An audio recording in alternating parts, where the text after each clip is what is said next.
ایک خاتون نے پوچھا اللہ تعالیٰ آپ کو صحت کاملہ عطا فرمائے، اور جیسی ہمارے اکثر بہت سے بزرگ ایسے ہوتے ہیں کہ جو آخری وقت میں تھوڑی سی خطرناک پوزیشن میں آ جاتے ہیں اور ایک آزمائش بن جاتی ہے، جیسے آپ کے لیے بھی ہے۔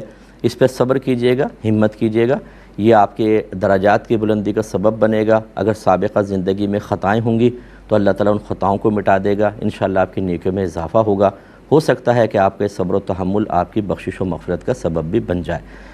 دوسری بات یہ کہ اس طرح کے جو معذور افراد ہوتے ہیں، اگر پانی کا زیادہ استعمال ان کے لیے نقصان کا باعث ہوتا ہے یا کپڑے آلودہ ہونے کا زیادہ اندیشہ ہے، تو آپ ایک بار پر اکتفا کر سکتی ہیں، یعنی تمام اعضاء ایک ایک بار دھو لیں، کوئی مسئلہ نہیں ہے، آپ کے لیے بالکل صحیح ہے۔ ایک بار چہرہ دھو لے، ایک بار دونوں ہاتھ سر کا مسح کیا اور پاؤں پہ صرف ایک بار پانی ڈال لیا، ٹھیک ہے۔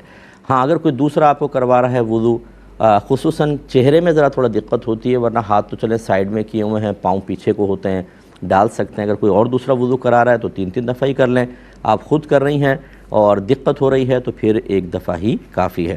اور میں تمام ایک بس درخواست ہے میری، جتنے والدین مجھے سن رہے ہیں، اور میں بھی یہ درخواست اپنے لیے بھی میں رکھ رہا ہوں کہ ہمیں کوشش یہ کرنی چاہیے کہ اپنی صحتوں کا خیال رکھیں، کھانے پینے میں احتیاط کریں، تھوڑی بہت ایکسرسائزز وغیرہ بھی کر لیں، اور بلکہ یہ سب کوئی پیغام ہے میرا تو کوئی جوانی کی حالت میں تب بھی کر لیں۔ ہوتا کیا ہے کہ ہم خیال نہیں کرتے ہیں، ہم بالکل فری ہینڈ چلتے ہیں، ٹھنڈا کھا رہے ہیں، ٹھنڈا پی رہے ہیں، کولڈ ڈرنک، جنک فوڈز ہیں، میٹھا بہت زیادہ کھا رہے ہیں، ایکسرسائزز بالکل بھی نہیں ہیں، وزن بڑھ گیا ہے، دیگر وہ اب آخری وقت میں آ کر جب ہماری قوت مدافعت کمزور ہو جاتی ہے تو ہم بیماریوں کا مجموعہ بن جاتے ہیں۔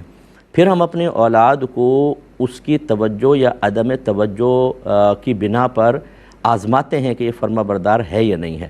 اب ہوتا یہ کہ ہم نے خود احتیاط نہیں کی، اپنے آپ کو چھوڑ دیا، بیماریوں کا مجموعہ بنے، اب اولاد مکمل علاج کروائے، اور کروانا چاہیے، سعادت کی بات ہے۔ لیکن جو میں سمجھانا چاہ رہا ہوں، اگر ہم تھوڑی سی احتیاط کرتے، تھوڑا اپنی ڈائٹنگ وغیرہ کرتے، تھوڑی سی ایکسرسائزز کرتے تو شاید اتنی بیماریوں کا مجموعہ نہ بنتے۔ اب ایک قلیل تنخواہ میں ایک بچہ وہ اپنی بیوی کو سنبھالے، بچوں کو سنبھالے، یا ماں باپ کا علاج کروائے، اس میں کبھی ایسا ہوتا ہے کہ وہ ڈس بیلنس ہو جاتا ہے۔ پھر ماں باپ کہتے ہیں کہ ہم نے تمہیں پال پوس کے جوان کیا، تم اتنا بھی نہیں کر سکتے کہ ہمارا علاج کرواؤ۔ رشتہ دار آ کے کہتے ہیں شرم کرو ذرا، تمہارے ماں باپ بیچارے بیمار ہیں۔ تو یہ ہم اس بیماریوں کو تو بعض وقت ہم خود پال رہے ہوتے ہیں۔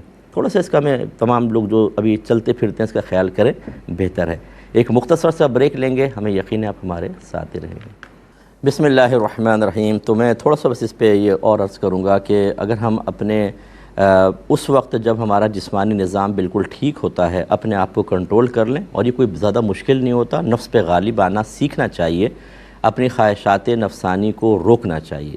خواہشات نفسانی ایک تو دوسرے نیگیٹو سینس میں جاتی ہیں، ایک یہ کہ آپ زیادہ کھا رہے ہیں، شادی بیاہ میں گئے تو کوئی احتیاط نہیں، زیادہ چکنائی والا کھانا، خصوصاً جیسے قورمہ کہ اس میں ناک بند کر کے غوطہ لگا لیں، اتنی چکنائی کی تہہ، باہر کے کھانے کھا رہے ہیں، کھانا کھائے لیٹ گئے، نہ ٹہل رہے ہیں نہ کچھ کر رہے ہیں، خوب کولڈ ڈرنک پی رہے ہیں۔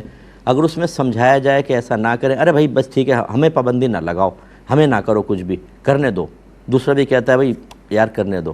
پھر اس کے بعد جب بیماریوں کا سلسلہ شروع ہوتا ہے، ٹائم دے نہیں پاتی اولاد، کیونکہ اپنی ذاتی مصروفیات بھی ہوتی ہے، آمدنیاں ہوتی ہیں قلیل، صحیح علاج نہیں کروا پاتے، آج ایک بیماری کل دوسری، اور پھر اولاد کا دل بھی جلتا کڑتا ہے کہ آج یہاں انجیکشن، آج یہاں کاٹ رہے ہیں، آج یہاں پیٹ رہے ہیں، ہاسپٹل میں چلے گئے، اب ہاسپٹل میں آنا جانا، اولاد کا ٹائم دینا، یہ تمام چیزیں بعض اوقات ناراض مت ہوں کوئی بھی۔ میں نے پہلے کہا کہ میں بھی اپنے آپ کو سامنے رکھ رہا ہوں کہ مجھے بھی بڑی احتیاط کرنی چاہیے، چاہے اولاد کتنی اچھی کیوں نہ ہو۔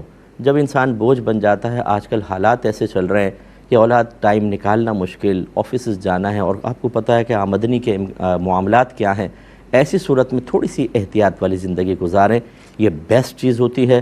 نہ یہ کہ آخر میں بیماریوں کا مجموعہ بن کر پھر اپنے بچوں کو آزمایا جائے کہ تم فرما بردار ہو یا نافرمان ہو۔ امید ہے کہ آپ میری بات تھوڑی بہت سمجھے ہوں گے، اللہ تعالیٰ سمجھنے کی توفیق عطا فرمائے۔ ایک بھائی نے کہا ہے کہ